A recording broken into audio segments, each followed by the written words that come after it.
اعوذ باللہ من الشیطان الرجیم۔ پناہ مانگتا ہوں میں اللہ کی شیطان مردود سے۔ بسم اللہ الرحمن الرحیم۔ شروع کرتا ہوں اللہ کے پاک نام سے جو بہت بڑا مہربان نہایت رحم والا ہے۔ الذين يؤمنون بالغيب ويقيمون الصلاة ومما رزقناهم ينفقون، اور قائم رکھتے ہیں نماز کو اور ہمارے دیے ہوئے میں سے دیتے رہتے ہیں۔ ابن عباس رضی اللہ تعالی عنہ فرماتے ہیں فرائض نماز بجا لاتے ہیں، رکوع، سجدہ، تلاوت، خشوع اور توجہ کو قائم کرتے ہیں۔ قتادہ رحمۃ اللہ کہتے ہیں کہ وقتوں کا خیال رکھنا، وضو اچھی طرح کرنا، رکوع سجدہ پوری طرح کرنا اقامت صلوات ہے۔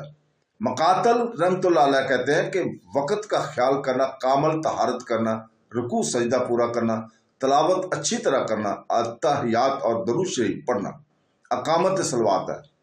ابن عباس رضی اللہ تعالیٰ فرماتے ہیں کہ میں نے زکوٰۃ ادا کرنے کے ہیں۔ ابن عباس، ابن مسعود اور بعض صحابہ رضوان علیہ اجمعین نے کہا کہ اس سے مراد آدمی کا اپنے بال بچوں کو کھلانا پلانا ہے، یہ زکوٰۃ کے حکم سے پہلے کی آیت ہے۔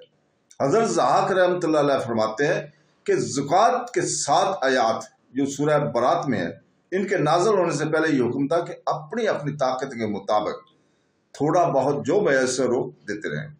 قتادہ رحمۃ اللہ علیہ فرماتے ہیں یہ مال تمہارے پاس اللہ کی امانت ہے، ان قریب تم سے جدا ہو جائے گا، اپنی زندگی میں اسے اللہ کی راہ میں لگا دو۔ ابن جریر رحمۃ اللہ علیہ فرماتے ہیں یہ آیت عام ہے، زکوٰۃ کو اہل عیال کو خرچ کرو، اور جن لوگوں کو دینا ضروری ہے ان سب کے دینے کی شامل ہے۔ اس لیے پروردگار نے ایک عام وصف بیان فرمایا اور عام تعریف کی ہے تو ہر طرح کے خرچ کو شامل کرو گی۔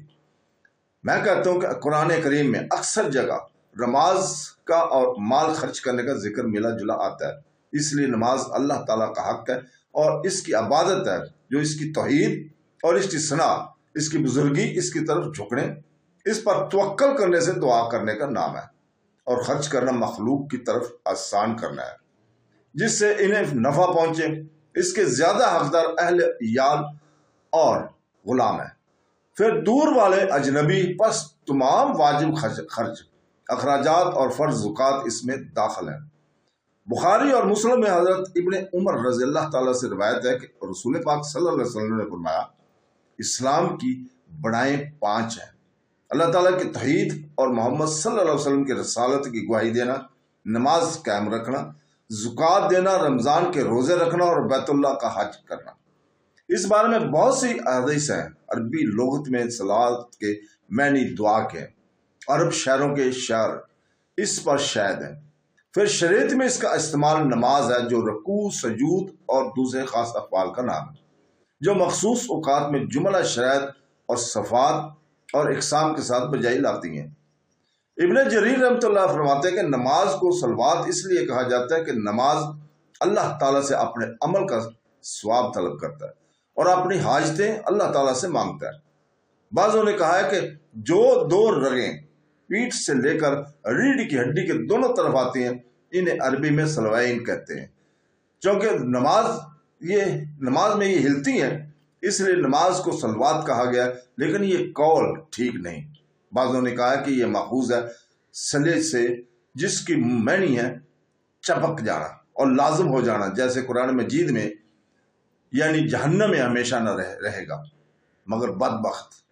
بعض علماء کا قول ہے کہ جب لکڑی کو درست کرنے کے لیے آگ پر رکھتے ہیں تو عرب تسلیتہ کہتے ہیں، چونکہ نمازی بھی اپنے نفس کی کنجی کو نماز سے درست کرتا ہے، اس لیے اسے صلوات کہتے ہیں جیسے قرآن میں ہے، یعنی نماز ہر بے حیائی سے روکتی ہے، لیکن اس کا دعا کے معنی میں ہونا ہی زیادہ صحیح اور زیادہ مشہور۔